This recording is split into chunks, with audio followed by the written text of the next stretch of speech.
Hey everyone, Talon back here with another tea video. I placed my first order with Yunnan Sourcing, got quite a few other things, but we're going to start with this. This is the introduction to Pour Tea Sampler Set. I'll link it below. If I recall correctly, it was around $40. As well as I believe they included a additional sample that was not related to this sampler just when I ordered it. They just gave me kind of a free gift. But I'll get all these out, show them to you real quick. I think they are subject to change depending on the year, depending on the time when you order them, whatnot. But yeah, I'll show them to you real quick. Alright, so here it is on the website. I was mistaken. This particular sampler was the more expensive one at $62. And it seems to have come with 8 samples, 25 grams of each, so it is a pretty fair amount of tea, and I imagine they're quite high quality. Some of them are quite aged. We got a 2010, 2014, and then, yeah, I think it's subject to change depending on when you get it, but to my knowledge, this is all the ones I've gotten. So if you want to look at those, there you go. But Yunnan Sourcing has a lot of really good samplers, especially if you're new to tea. Some are pretty pricey, some are on the more reasonable side for sure. So yeah, there's like a couple dozen different samplers, like there's a lot. So yeah, that's always an option. But we'll go over these real quick. I already opened them all just to look at them and smell them. Yeah, they've been sitting for a bit just to acclimate. So Fleeting Years, Aged Raw Puer. We got the 2010 Jingyu Lao Chateau Ripe Pour, which I might try that today. That actually sounds pretty nice. Got the 2014 Yunnan Sourcing Year of the Horse Menghai Ripe Pour. Yunnan Sourcing Roar Raw Pour. Yunnan Sourcing Spring Morning Raw Pour. Got the 2020 Impression Raw Pour. Sanheizai Raw Pour, 2012. And the Yunnan Sourcing Bawang Ripe Pour. So yeah, I think I'm going to do a ripe today. Let's just do that 2010. Why not? So I'll open this up, I'll go to the page, pull it up, link it below, of course, and I'll get this out to show it to you. Alright, so here's the 2010 Jingyu Lao Chateau Ripe Pour, 25 gram sample that came with my sampler.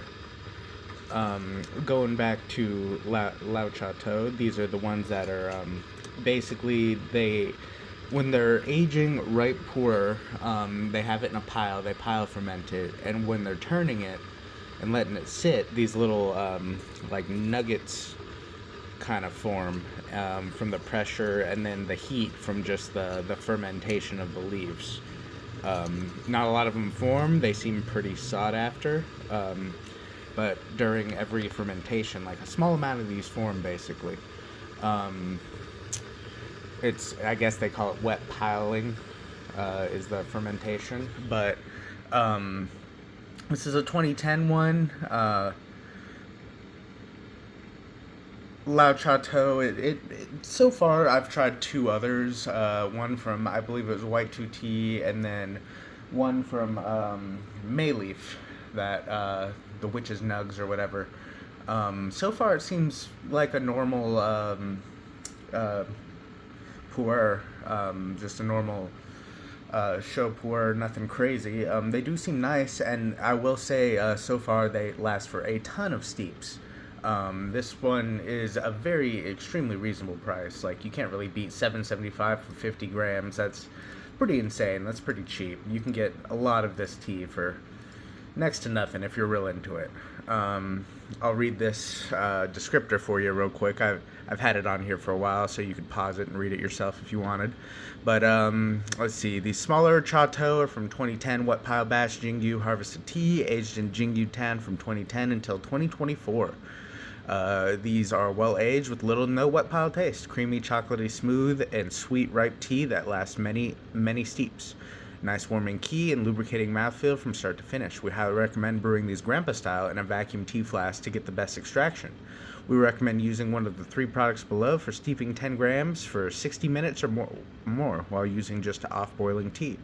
That's pretty crazy and different. I've never heard of that method for brewing. They show some products below. I think these are just really good insulated flasks. But that's pretty crazy, 60 minutes. Yeah, I've never heard of that before. Let me know if you've ever used that or tried that method. That's different, but I could see it working, especially for how long these nugs seem to last for steeping gongfu style. I think grandpa style would probably work excellently for them. Region is Jingyu County in Simao, Yunnan. Harvest time spring 2010. And then explanation at the bottom.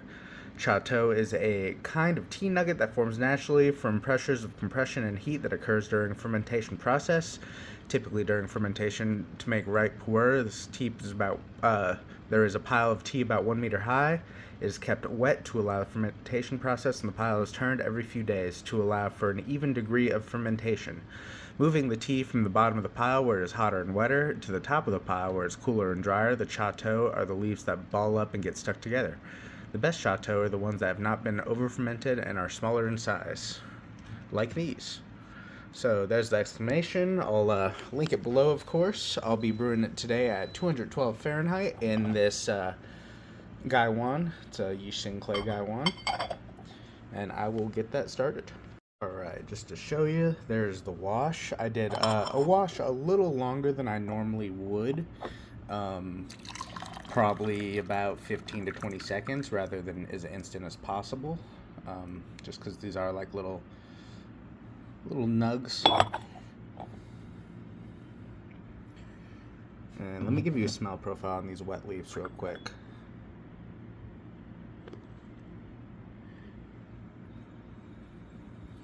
They smell quite inviting, actually.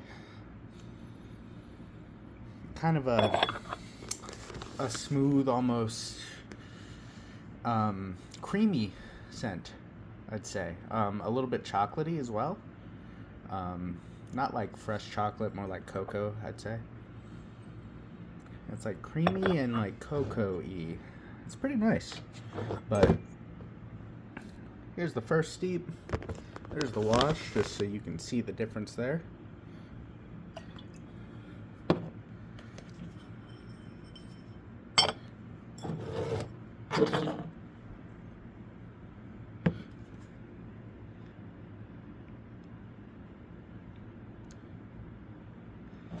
Nice looking liquid, not much to say on it because it is so dark. It's kind of hard to get any good grasp on it, but I can see a bit of tea oils on top, so that's pretty cool. I imagine it's going to have quite a thick texture. I realize a lot of tea, the liquid, when you see the oil floating on top, it's usually quite full-bodied. Something else to note is on their page for this tea, they recommend brewing with a pure silver teapot, gongfu style. Not sure why. I think silver is supposed to do something to the liquid, kind of like Yixing clay is. As to what, I'm not sure. I've never used one. Mr. Moneybags over there using a silver teapot. Maybe I'll get one day, but for now I'd prefer to spend that $500 on tea rather than a teapot, so that's where I'm at. Something I do want to notice is when I lift the lid to just smell the lid, not the leaves directly, I get a bit of like a camphor scent, which is quite nice. I've never had like any kind of camphor tea. I know they exist out there, but this isn't labeled as a camphor tea or having camphor notes. Maybe I'm just tripping or something, but I get a little camphor when I'm just smelling like this lid, and it's really interesting. It's nice, actually. I wouldn't expect to like that almost mentholy, I don't know, vibe near tea, but it's cool. So let's give this a little taste real quick.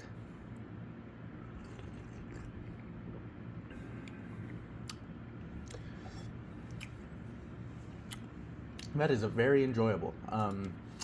They mentioned it was lubricating mouthfeel from start to finish is what they said. And I would have to agree, it is like a lubricating mouthfeel. It's like very full-bodied, not creamy, but almost there. and it doesn't dry the mouth, so it just kind of coats the mouth. That's really nice.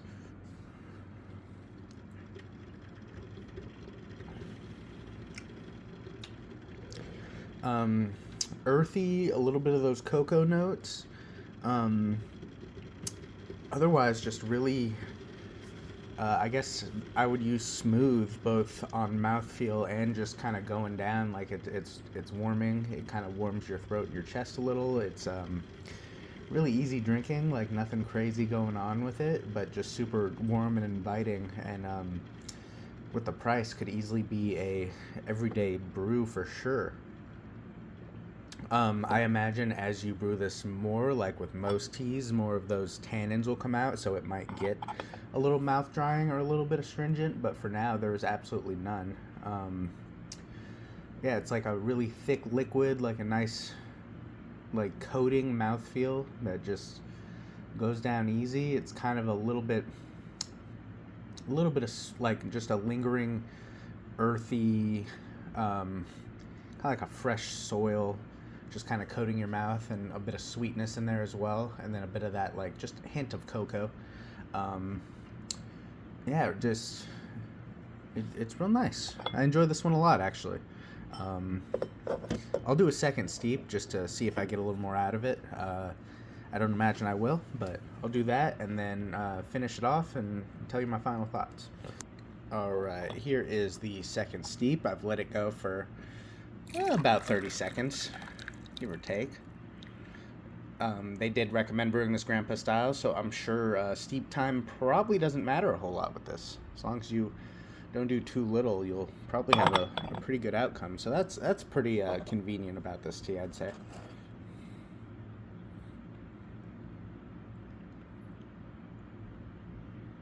I'll just show you those leaves again.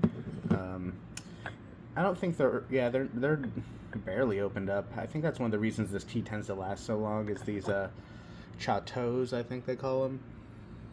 Don't really open up. They take a while. I think I am getting a little bit of like a camphor scent on this, and I'm getting like a little more sweetness on the smell now. I don't know. I feel like it's camphor, but I've never had a camphor tea to compare it to, so I'm not sure. But that's what it reminds me of.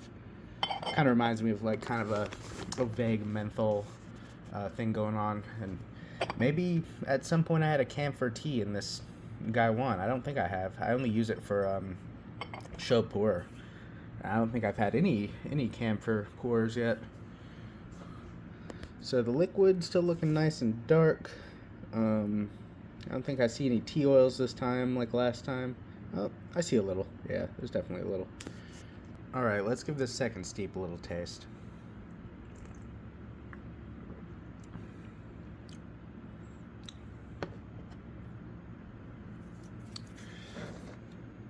Yeah, it's still very nice. No off flavor. There's no taste of fermentation or anything. I think due to its long age, it's aged from 2010 to 2024. Very high quality as well.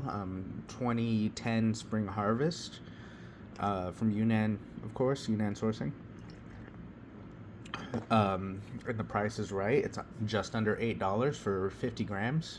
So that's very reasonable when you compare it to certain other companies where I think that Witch's Brew for like 40 grams was around $15. So about double the price for not even the same amount of weight and not the same amount of age either. And these chateaus are quite a bit smaller. They Yunnan Sourcing says that's a good sign of this the quality of this type of tea. So take that with a grain of salt. They're the ones who sold the tea to me. But I very much enjoy it. It's like a soft, creamy mouthfeel. I don't want to compare it to cream because cream also has the connotation of that flavor, and it doesn't have like a cream flavor, but it has that mouth texture. Flavor-wise, it's really mellow. It's earthy. It's really inviting. It's really soothing, calming. I just feel a little calmer now. But It goes down smooth. There's not really any drying at all.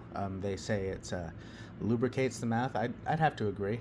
It kind of like coats the mouth, and it leaves a long, lingering aftertaste as well. A bit of cocoa here. Yeah.